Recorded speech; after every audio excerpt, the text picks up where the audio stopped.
오늘은 8월 1일 월요일 한 주를 시작하는 날입니다.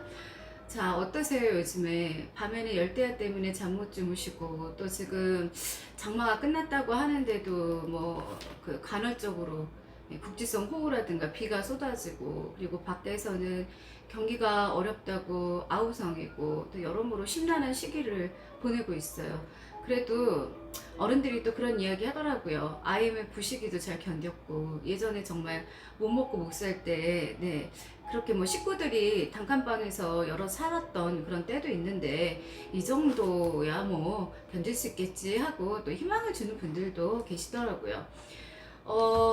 그 기후가 좀 예사롭지가 않아요. 제가 매년 느끼는 거지만, 우리가 아열대 기후, 동남아 기후로 바뀐다 이런 소리를 했었는데, 사계절이 뚜렷한 우리나라에서는 저는 설마 했었어요. 그런데 진짜로 지금 거의 날씨가 그 봄이 없어지고 그냥 여름, 그 다음에 가을도 짧고 겨울로 가는 거 아닌가 그런 생각을 해봤네요. 며칠 전에 뉴스 보고 깜짝 놀랐는데, 강원도 원주 지역에 그냥 그 길에다가 이렇게 그 심어놓은 그 바나나 나무에서 바나나가 열려가지고 정말 많은 분들이 막 사진 찍고 구경하고 그랬다는데, 신기하다고 치부하기에는 좀 어떻게 보면 섬찟하다는 그런 느낌도 들었어요. 예, 기후도 바뀌고 있고 되게 많이 환경적으로 오염이 됐구나 그런 생각이 들더라고요. 아무튼 우리가 일상에서 친환경적인 제품들을 사용하고, 무엇보다도 쓰레기 줄이고, 그리고 종이컵 사용하지 말고, 나무젓가락 같은 것도 이용하지 말고, 그리고 무엇보다도 플라스틱 제품 쓰지 말고, 또 비닐류 같은 경우에는 땅에 파묻어도 몇백 년이 지나도 썩지도 않는다고 그러잖아요. 앞으로의 우리가 살아갈 날들을 위해서 또 환경에 대해서 좀 신경 쓰고, 지구 오염에 대해서도 신경 쓰고 보호해야겠습니다. 오늘 주제는요, 나쁜 운에 대처하는 방법이라는 명언이에요. 여러분들은 운을 믿으십니까? 저는 가끔 살면서 운명이라는 게 있다는 생각이 들어요. 내가 만나는 사람들조차, 그 시기에 만나는 사람들, 그리고 일조차도 나의 어떤 우리가 운명? 큐시트라 그러잖아요. 방송에서는 큐시트에 있지 않을까 그런 생각을 가끔 할 때가 있어요.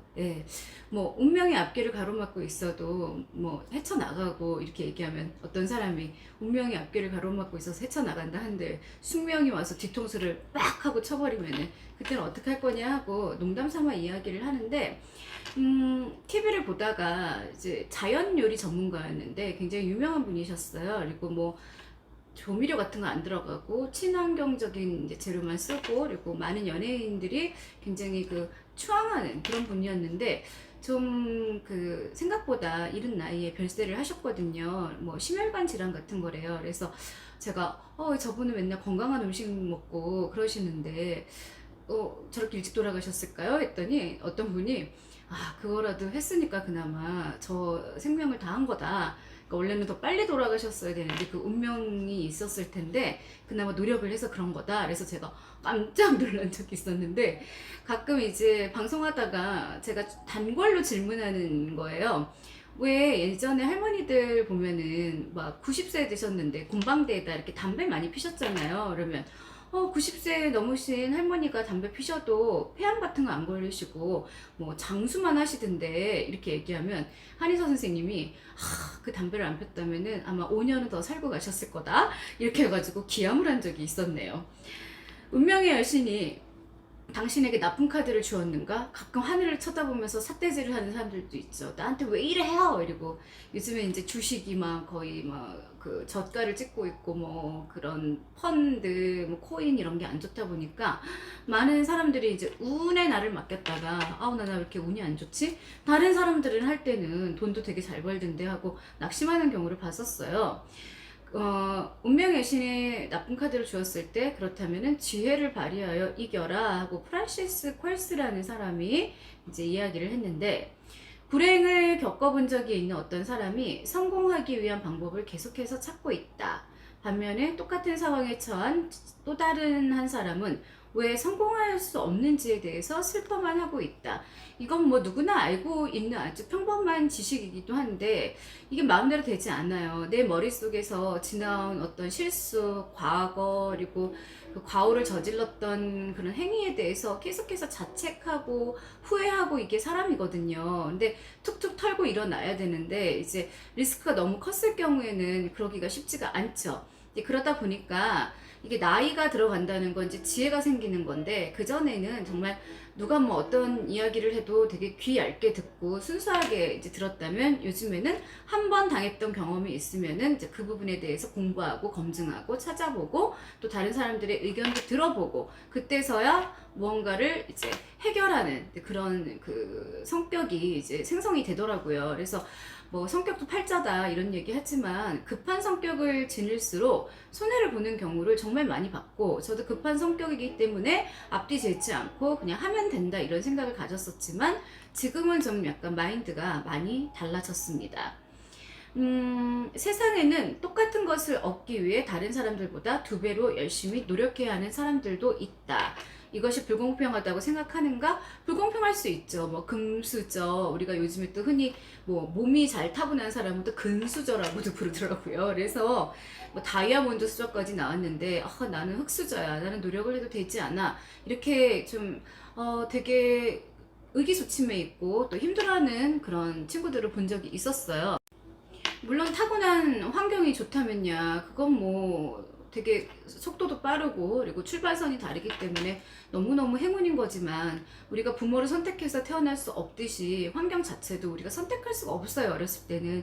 그렇기 때문에 저는 이렇게 이야기를 해줘요. 되게 낙심하는 친구들한테는 그런 사람들 부러워하지 말아라. 물론 그런 사람들이 쉽게는 갈 수는 있지 몰라도 어떤 고통과 역경이 왔을 때 당신들은 그걸 이미 겪어봤기 때문에 굉장히 단단해지지만 그 사람들은 그 순간에 한순간에 무너질 수도 있는 케이스를 너무 많이 봤다. 그러니까 좀 더디고 느리다라고 생각해도 이렇게 천천히 좀 깊게 생각하면서 그리고 노력하면서 사는 삶이 훨씬 더 훌륭한 거다 이렇게 말해준 적이 있었어요.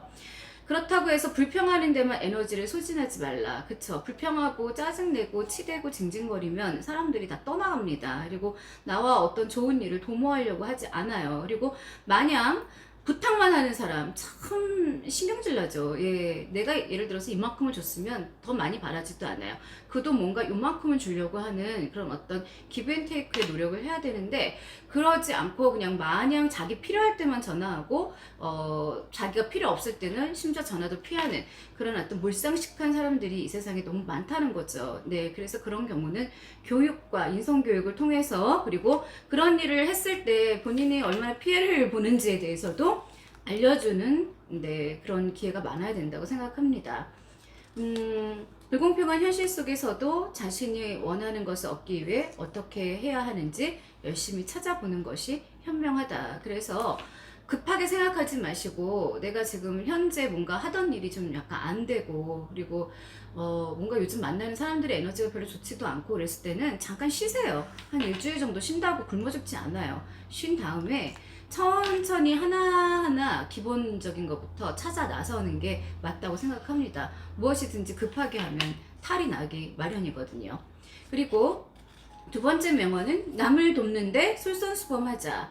솔선수범 옛날에 가훈 되게 많았어요. 누구나 다 남을 돕고 싶어 한다. 그렇죠. 남한테 도움받고 싶어 하는 사람 몇이나 있겠어요. 그렇죠? 남을 내가 가지고 있는 어떤 재주나 자산, 능력으로 남을 돕는 데 쓰는 거 굉장히 보람된 일이죠.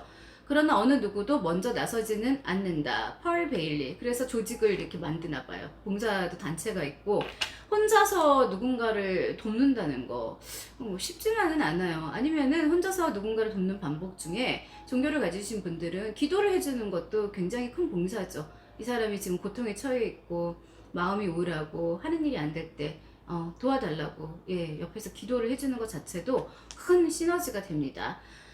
다른 사람이 나서기 전까지는 도움의 손길을 건네지 않는 이들이 아주 많습니다. 그렇죠. 우리가 이제 십시일반이라고 하잖아요. 자, 서로 이렇게 해서 저런 친구가 있는데 도웁시다. 근데 그런 거 보면은 저도 어렸을 때부터 봉사라는 것 자체가 몸에 있긴 해요. 그래서 좀 보람됐던 일 중에 하나는 친한 언니가 예전에 이제 같은 반 그 아들내미 그 친구인데 공부를 엄청 잘하는데 할머니하고 저희 단둘이 살면서 가정의 편이 좋지 않아서 대학에 진학을 할 수 없는 상황이었대요. 그래서 저한테 더도 말고 덜도 말고 한 달에 5만 원씩만, 근데 그때 생각하면 한 20년 전인데 5만 원씩만 매달 좀 도와주자. 그리고 자기는 좀 더 하겠다. 그리고 주변 사람들이 돈을 모아서 이 친구가 대학도 갔고 지금은 사회생활도 정말 충실하게 잘하고 있고 그것만 봐도 그냥 기분 좋고 너무 배불러요. 네. 그러나 이제 우리가 그 이제 도움의 손길에서 나서지 않았을 경우에 모두가 이런 식이라면 그 누구도 도움을 받지 못할 것입니다.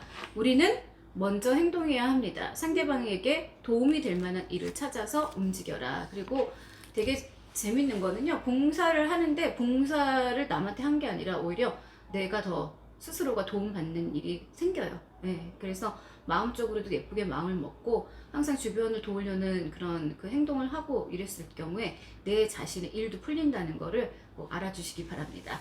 자, 구독과 좋아요 부탁드리고 저는 오늘 여기서 인사드리겠습니다. 행복한 월요일 마무리하세요.